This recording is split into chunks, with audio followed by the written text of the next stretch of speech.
Assalamualaikum warahmatullahi wabarakatuh. Jumpa lagi dengan sahabat sekolah. Semoga keadaan sahabat dalam keadaan sehat dan dalam lindungan Allah Subhanahu wa Ta'ala.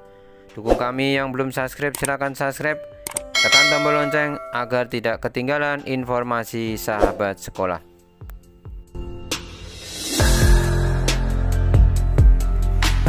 Kali ini akan melanjutkan episode sebelumnya, dan kita sampai ke perjuangan melawan penjajahan di Nusantara.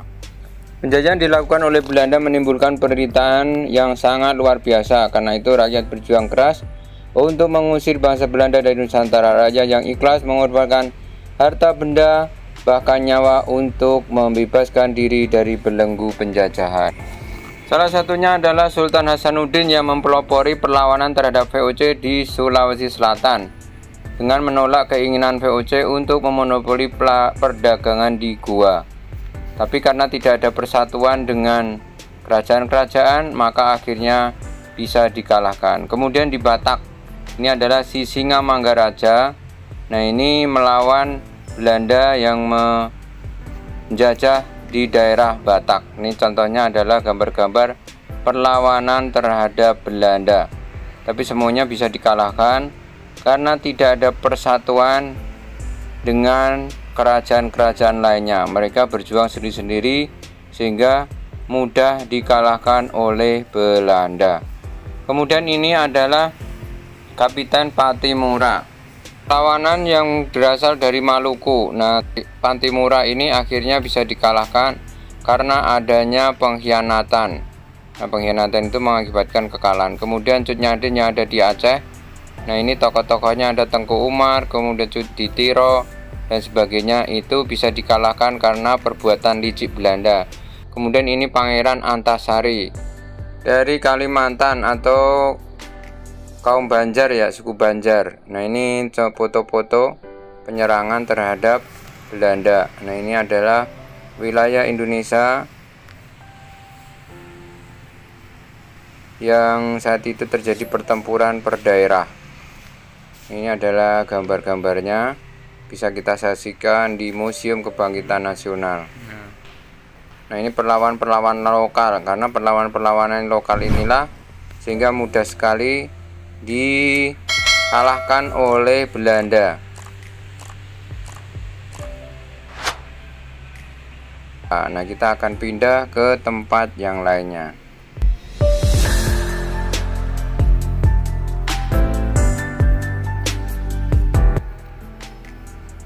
Dibuka sampai sono.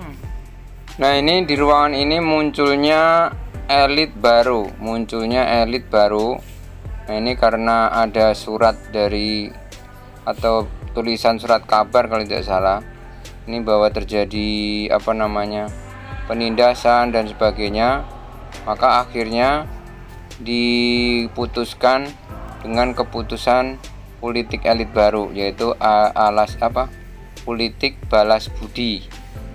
Nah, nanti ini contohnya gambar-gambarnya dulu ya. Ini contoh-contoh penindasan yang dilakukan oleh Belanda. Nah, ini sampai ke kerajaan Belanda.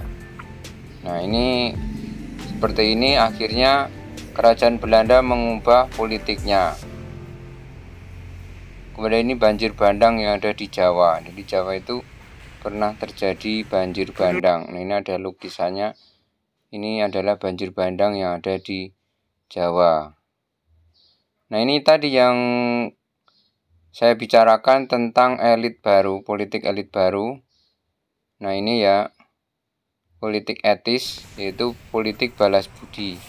Karena ada tulisan dari seorang kerajaan Belanda ini, tokoh-tokohnya, kemudian mengubah politik, yaitu membuat 3 keputusan, yaitu adanya irigasi, kemudian emigrasi dan edukasi. Tapi untuk irigasi dan edukasi itu sama aja menindas juga, karena emigrasi pemindahan kan hanya mencari tenaga yang murah dan sebagainya. Tapi untuk edukasi ini nilai positifnya, yaitu terjadi pendidikan, kebangkitan pendidikan. Nah, ini contohnya adalah Bumi Putra. Nah, ini ragam pendidikan dari hasil edukasi politik itu menciptakan para tokoh-tokoh yang berhasil menjadi peran pendidik. Nah, begitu pentingnya ya pendidik ya. Nah, inilah awal dari kebangkitan nasional karena dengan pendidikan. Nah, karena sebagian rakyat Indonesia atau para elit bangsawan itu sekolah, nah akhirnya bisa mengenyam pendidikan. Ini tokoh-tokoh pendidikannya adalah, contohnya adalah R.A. Kartini, kemudian Ki Hajar Dewantara, Dewi Sartika. Nah, ini adalah tokoh-tokoh pendidik yang akhirnya menjadi cikal bakal terhadap kebangkitan nasional dan mulai bangkitnya pendidikan yang ada di Indonesia. Nah, ini miniatur ya tentang putra-putra Indonesia, putra-putri Indonesia yang belajar untuk memulai pendidikannya demi kebangkitan bangsa Indonesia. Maka penting sekali pendidikan itu untuk kemajuan bangsa dan negara.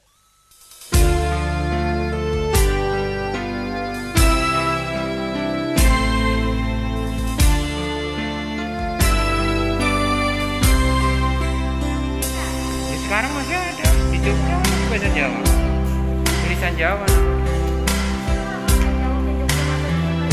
Iya, bahasa daerahnya lokalnya Jawa. Kalau ini kan bahasa Sunda. Iya, kalau di situ ya.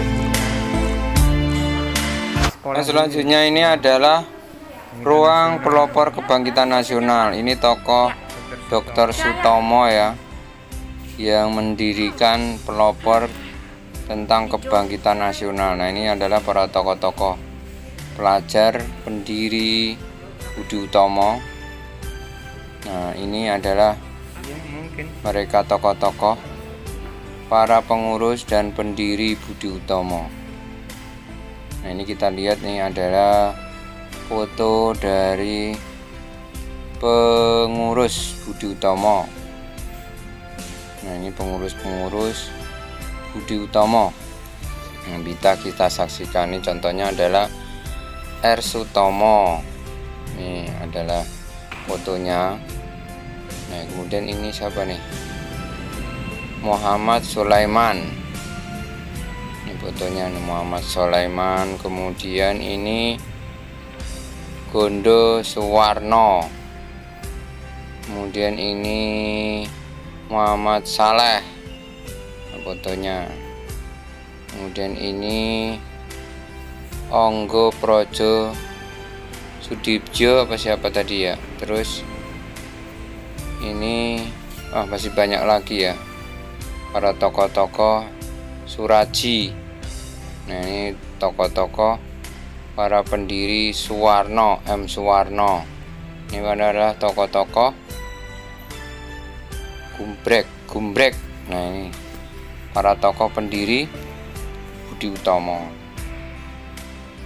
Jadi sejarah nama Budi Utomo itu Budi Utami, dari kata Budi Utami.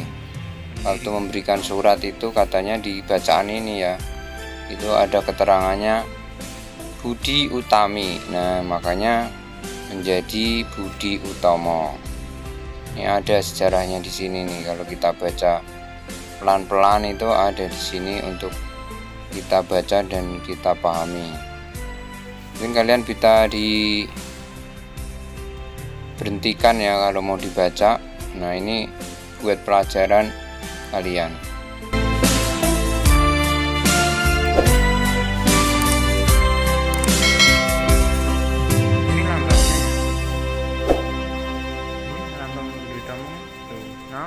Ini selanjutnya sejarah Kongres Budi Utomo. Ini Kongres Budi Utomo pertama itu di Yogyakarta. Ini adalah Kongres Budi Utomo pertama. Nah, ini lambang dari Budi Utomo. BD apa BG ya ini? Budi Utomo. Lambangnya Budi Utomo adalah seperti itu. Ya, PO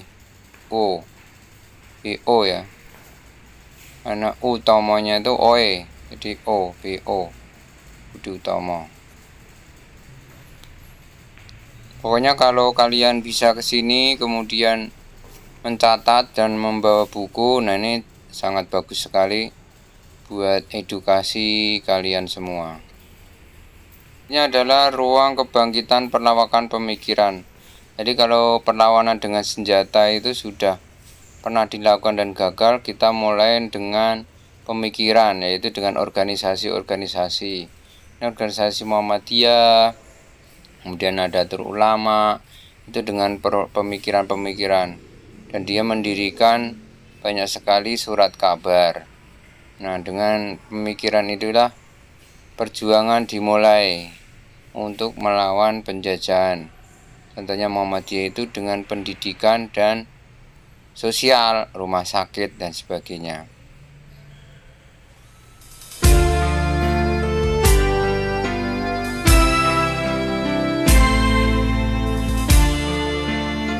Kemudian ini ada Indece Partai, organisasi-organisasi lain. Mungkin di Museum Sumpah Pemuda sudah dijelaskan ya, banyak organisasi-organisasi yang akhirnya nanti bergabung menjadi di Sumpah Pemuda. Memang harusnya kita berkunjung di sini dulu, di Kebangkitan Nasional, baru nanti ke Sumpah Pemuda. Jadi berurutan, karena kemarin kita ke Sumpah Pemuda dulu, ya jadinya gak apa-apa kita review lagi. Ini Jong Java, Jong Baktak, dan sebagainya. Nah ini Serikat Islam ya. Nah itu mereka akhirnya nanti bergabung menjadi satu ketika terjadinya Sumpah Pemuda. Nah ini adalah lambang Serikat Islam, dan ini adalah foto-foto kegiatan Serikat Islam. Nah ini adalah foto pendiri Hos Cokro Aminoto. Ini tokoh pendiri Serikat Islam. Ini adalah Hos Cokro Aminoto. Dan ini foto-foto kegiatan kongres dan sebagainya oleh Serikat Islam. Itu adalah kongres Serikat Islam.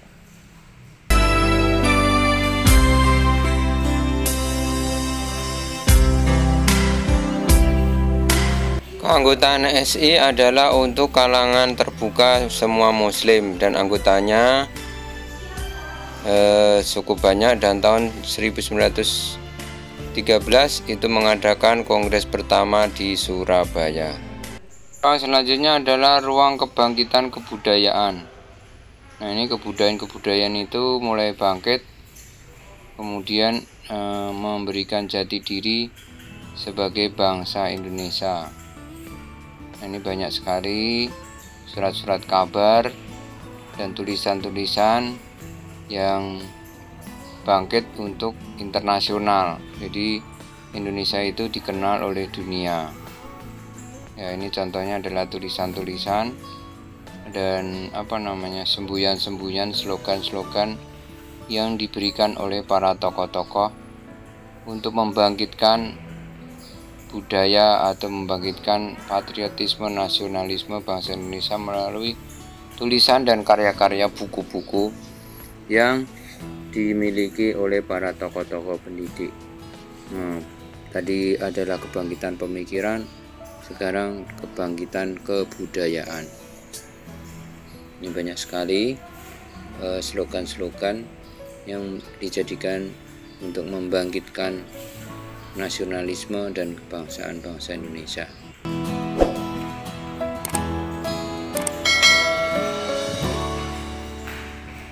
Nah ini hasil karya-karya mereka ya. Nah ini hasil karya-karya buku-buku mereka yang nantinya dijadikan sebagai media untuk membangkitkan pemikiran terhadap rakyat Indonesia. Jadi kalau tadi perjuangan dengan senjata, sekarang dengan pemikiran. Kemudian ini ruang kebangkitan teknologi, yaitu kita sudah mulai bangkit dengan setelah kemerdekaan ya. Nah ini kita bisa membuat pesawat. Yang pertama itu adalah tokohnya Nurtanio, kalau tidak saya ini adalah tokoh penerbangan Indonesia, Nurtanio. Kemudian nanti akan dilanjutkan oleh B.J. Habibie. adalah Nurtanio, seorang tokoh penerbangan. Kemudian ini adalah B.J. Habibie, Profesor B.J. Habibie, yang akhirnya kita bisa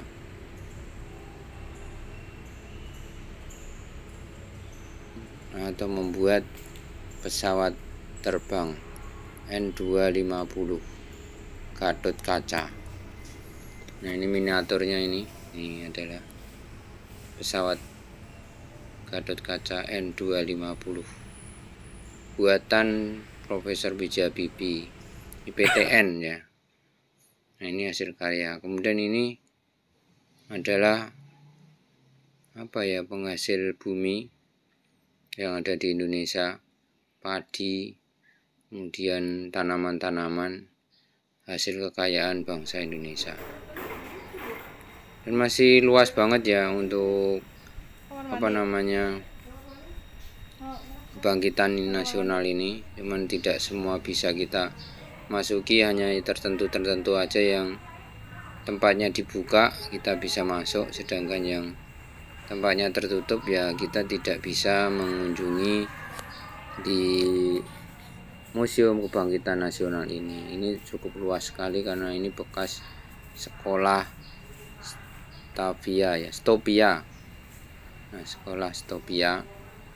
Nah, jadi banyak sekali yang tengah itu kita tidak bisa masuk karena memang juga sudah capek ya, karena juga jauh sekali kita muter-muter, dan yang dibuka-buka saja kita bisa memasuki ruangan. Nah, ini ruangan terakhir, ini adalah ruangan kedokteran ya. Ini alat-alat kedokteran, karena dulu kan Stopia ini adalah sekolah kedokteran, sekolahnya Dr. Sutomo ya. Nah, ini alat-alat kedokteran peninggalan sekolah Stopia. Nah, ini adalah alat-alat kedokteran yang ada di sekolah ini tentunya.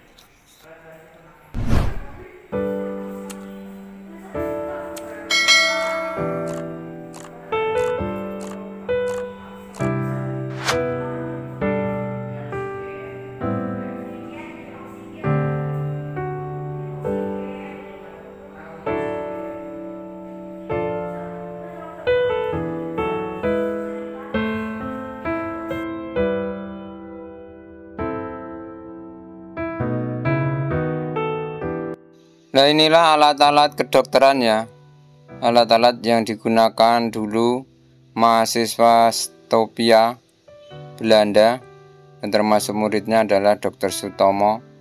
Nah, ini adalah alat-alat kedokteran yang digunakan di dalam mahasiswa kedokteran Stopia. Nah, ini banyak sekali ya, alat-alatnya cukup lengkap. Ini termasuk peninggalan-peninggalan peralatan untuk kedokteran zaman dulu ya. Nah, ini banyak sekali, ini banyak alat-alatnya. Ini contohnya, ini adalah molen untuk mengaduk obat. Ini contohnya adalah molen mengaduk obat. Ini alatnya seperti ini kalau zaman dulu. Demikian konten kali ini, semoga menghibur dan bermanfaat. Mohon maaf jika ada kekurangannya. Ditunggu kritik dan sarannya di kolom komentar. Sekali lagi terima kasih sudah menyaksikan tayangan kali ini, dan jumpa lagi di konten-konten berikutnya.